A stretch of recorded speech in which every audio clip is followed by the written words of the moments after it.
Hello and welcome to Foreign Policy Focus. This is episode 76 and I am the show's host, Kyle. In today's show, I want to start off talking a little bit about politics and less about maybe the heavy foreign policy news I usually cover, but I think there is an important story off the top that I'd like to get into, and that has to deal with Trump, his advisors, and kind of where everything's stacking up there. So if that's something that you or anybody you know would be interested in, please go to foreignpolicyfocus.libsyn.com and hit the share button from there, or you could just go to my Facebook page, Kyle's Files. Go ahead and like the page while you're there and then share the show from there. Thank everybody so much for listening. I really enjoy having the opportunity to get to talk to everyone. It's so exciting to see that the show is doing well. So if you want to help support that, help to get important news out there and just overall spread a message of, peace, love, liberty, freedom, and a general better world, then go ahead and share the show. So off the start, White House politics. Not necessarily always the most relevant story to foreign policy, but in this case it is. I don't want to go into saying that I actually know what's going on in the White House. I don't think unless anybody's actually in this situation knows, and then half the people there probably don't really understand what's going on either.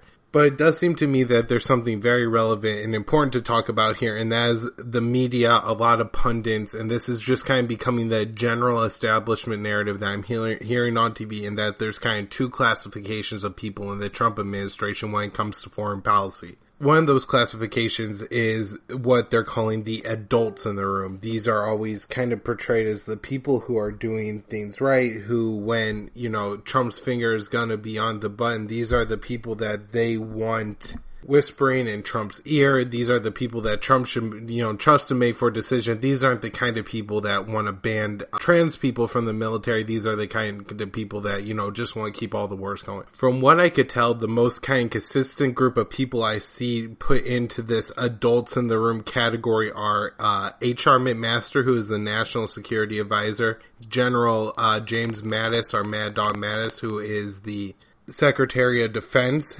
We also have the Secretary of State, Rex Tillerson, although I think he does end up on the list slightly less often, and that's maybe because he doesn't carry the title that the other gentlemen do, like also General Joe Kelly, who is the now Chief of Staff to President Donald Trump. And so you got three generals in here, an oil man. I often see Nikki Haley's name batted around a lot. I don't think this woman actually knows a whole lot about foreign policy, and most of her statements are now censored through the State Department anyway, so I don't know how valuable it is to call her one of the adults in the room. But she is currently the U.S. ambassador to the UN, which is a very important position, and even now more so when we're dealing with, kind of the hostilities between the U.S. and Russia, and how that negotiates with Syria and North Korea, when Haley's refusing to talk to people and threatening sanctions on the UN floor and stuff like this.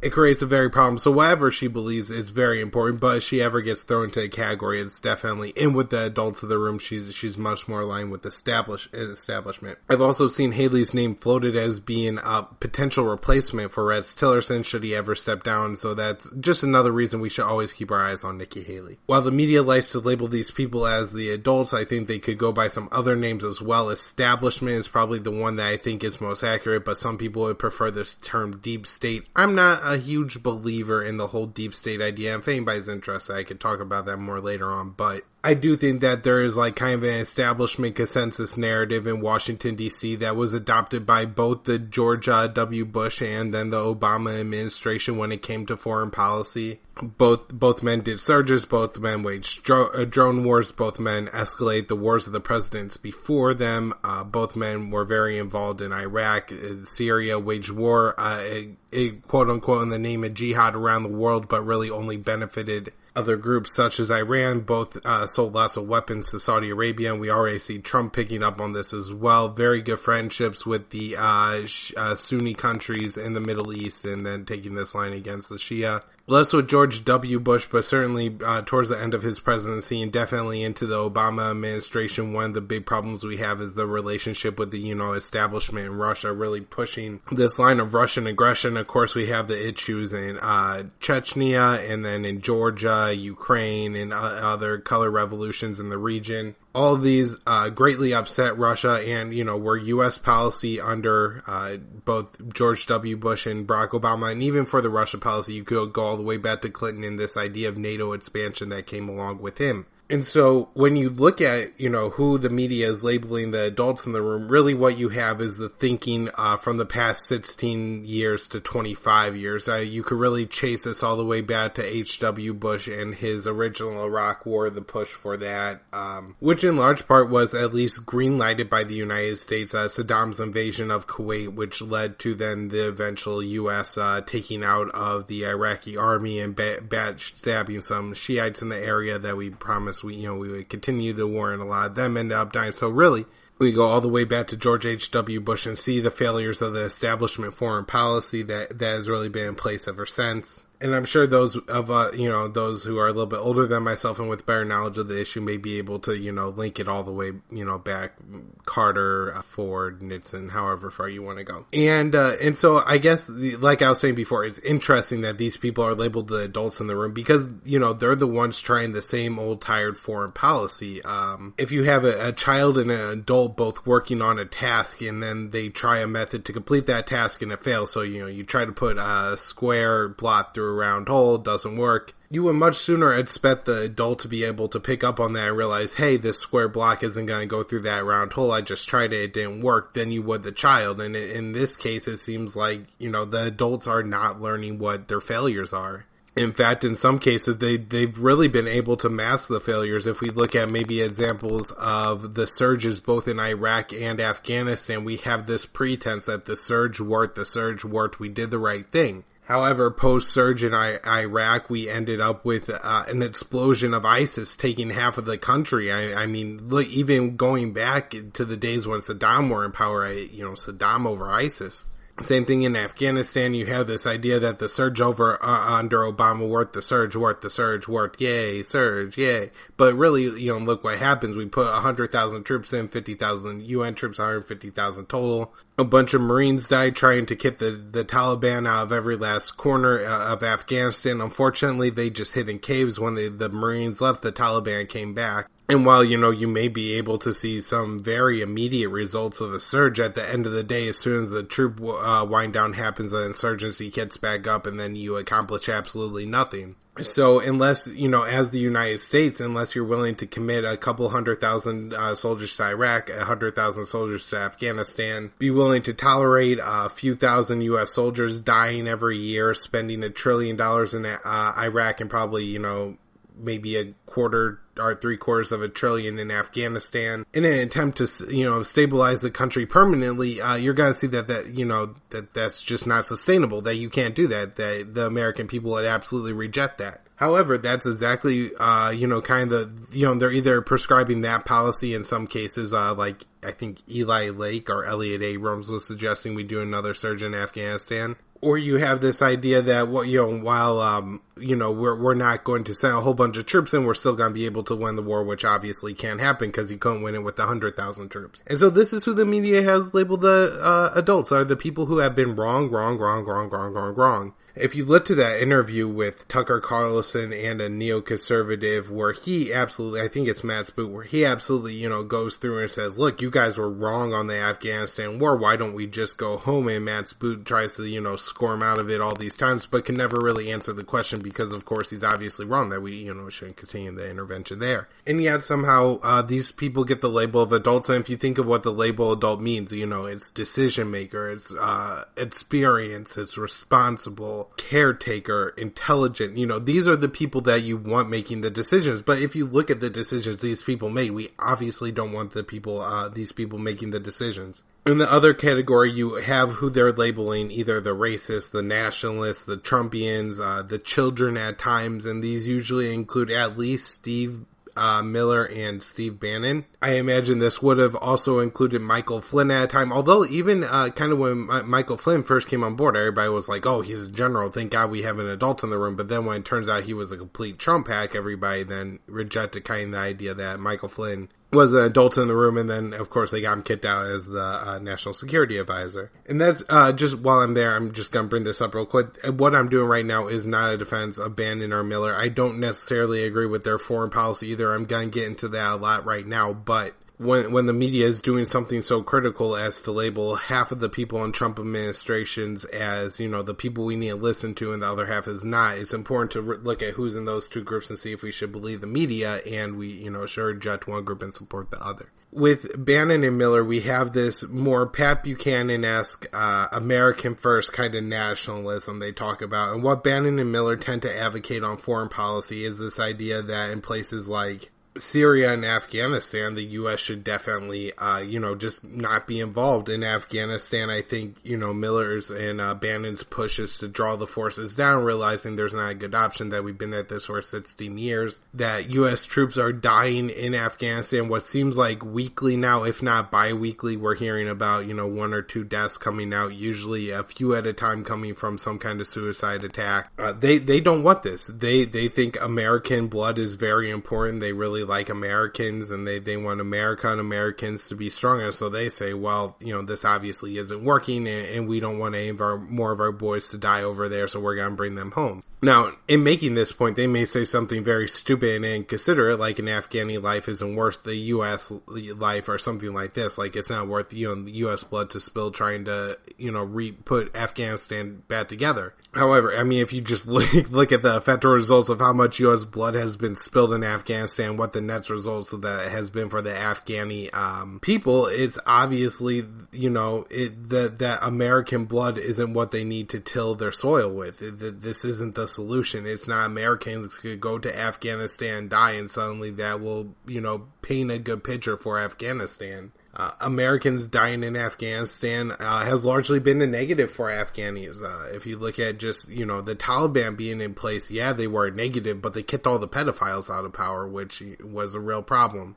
Everybody likes to talk about, well, if Afghanistan, if we leave, the Taliban will come back to power. It's like, well, yeah, maybe, but if you look at the people who were in power before the Afghanis and some of whom are in power now, these are brutal, evil warlords who look to, they benefit off the poppy trade. The Taliban cracked down at least a little bit on the heroin trade out of Afghanistan. These warlords have a culture where they're able to select young boys from the village and then, essentially abuse them for, I guess, however long they want. There was, I think, a lot of sex trafficking coming out of Afghanistan from these warlords. Just terrible conditions, humanitarian conditions. If you look at what the Taliban provided to the people of Afghanistan, while their rule of law may not have been just, I think it was probably a little bit more consistent. And if you had to look at maybe which of the two you want to live in, for some people they pick one, for some they pick the other. However, it's not unanimous that the people of Afghanistan were necessarily worse off under the Taliban than they would be under any other regime, even the current regime. And then in Syria, of course, these people would like to work with Russia. They say, yeah, ISIS is the enemy. It's, the Islamic extremists that are our enemies. We need to go after the Islamic extremists. And so for that reason, they're good on Russian relations and they're good on Syria. I think this group of people, while I'm on the Russia subject, also take a very much more realistic approach to the whole Russiagate situation, where the McMaster, Mattis, Kelly, Tillerson, you're more likely to hear this kind of conciliatory speech that, yeah, maybe Russia did get involved, but Trump's president now, so we need to rally around him or some other crap like that. However, from McMaster and Miller, from Bannon and Miller, they do seem to have done their reading on this subject and actually understand what happened with the whole Russiagate narrative and how it's patently false. On the topic of Islamic extremism, this is where we find Miller and Bannon to also be bad. They're bad on Iran because they don't seem to really understand the difference between a Sunni and a Shia Muslim. I think Bannon and Miller may not be for necessarily war against Iran, but they're very hawkish on Iran. Where on Iran, on the other side, Tillerson at least supports the P5+1 deal, which is a good thing. And so on that situation in particular, one of the quote unquote adults like Tillerson is actually preferable to, one of the nationalists, Bannon or Miller. I mean, I'm just trying to make a fair assessment here, but on the whole, it does seem like this group is far less hawkish. But as I was saying before, the inability for them to really distinguish between Sunni and Shia and understand Islam in general has led them into a position where they're hawkish on Iran, but then Iran's fighting for the United States all across the Middle East. If you even look at, from Yemen to Saudi, or from Yemen, Syria, Iraq, even I think Iran in some cases. I don't know who Iraq supports in Iran supports in. And so when you look at all these countries, you say, wow, why wouldn't we work with Iran? And just because I think of their bias against the Muslims are unable to see through their own hatred to make a valid point on this issue. It's really sad whenever something like that happens, when you have a Miller or Bannon and they're unable to say, oh wow, look, the Iranians could really be our friends in the Middle East, and look, we could get along with some Persians and they look enough like Arabs and everything else. But, they're unable to see like things that would score points for their own argument, so it's always really a shame. On the other side, I mean, the adults, aren't any better on Iran than Miller and Bannon anyways, and so I really don't take too much credit there. And then the other issue would be North Korea, where pretty much everybody's bad. Everybody seems to want to be more hawkish against North Korea. I think Miller and Bannon have really bitten to this idea that North Korea is somehow an existential threat to the United States, along with the rest of the adults. That being said, it does seem like the adults are much more hawkish on North Korea. Of course, Nikki Haley has been one of the most hawkish on North Korea. Other people who are sometimes labeled as adults but aren't in the White House, like John McCain or Lindsey Graham, are very, very hawkish on North Korea. Mitt Master recently said that the U.S. is ready for preemptive war against North Korea. Of course, Trump himself is very hawkish on North Korea. During the election, one of the things that Scott Horton said several times was that personnel makes policy, and I didn't really realize how important or serious this was until I saw Trump get in office. And maybe this partly has to do with me not paying attention to the kind of Obama personnel being put in place when Obama became president. But when we had, candidate Trump, we had all these kind of decent foreign policy ideas. Yeah, he wanted to knock ISIS off the face of the map, but he showed his shoulders when it came to the side and said, I really don't have a beef with that guy. Same thing in Iraq and Afghanistan. Yeah, we gotta take out the terrorists, but after the terrorists are dead, we're done. We're going home. That's it. Trump seemed to have some questions for Saudi Arabia, although that just may have been to score political points against Hillary Clinton. Either way, you have a fairly, not terrible foreign policy coming out of Trump as a candidate.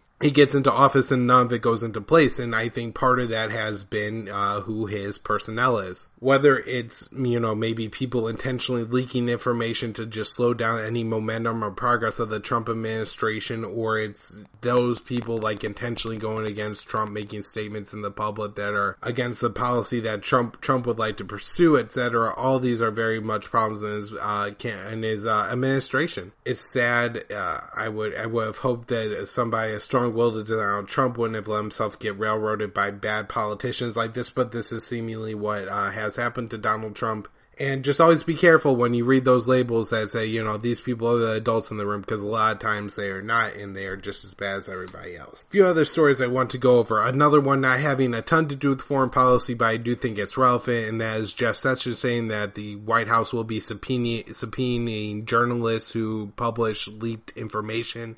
Just two quick things I want to say about this. The first is that I think this is in some way symptomatic of what I was originally talking about here, that, that this is a way for some people who are against Trump's foreign policy or Trump's policies in general to undermine him in the White House. And also, this is very unfortunate symptom that Obama left with, is that the Obama administration was always willing to go after journalists and use the Espionage Act for that, so I think he really set the precedent for Trump to take this away. Trump is also about to plan to cut legal immigration. Of course, this is a, negative thing. The more he cuts legal immigration, probably the more illegal immigration we're going to have and other problems like that. We have a federal district court judge ruling that the lawsuit brought by victims of burn pits or their families was thrown out. So what this case was is that several veterans of the Iraq War and their families, these were people who were stationed around the burn pits. For those of you who don't know what the burn pits are, this is a story worth looking into and researching, but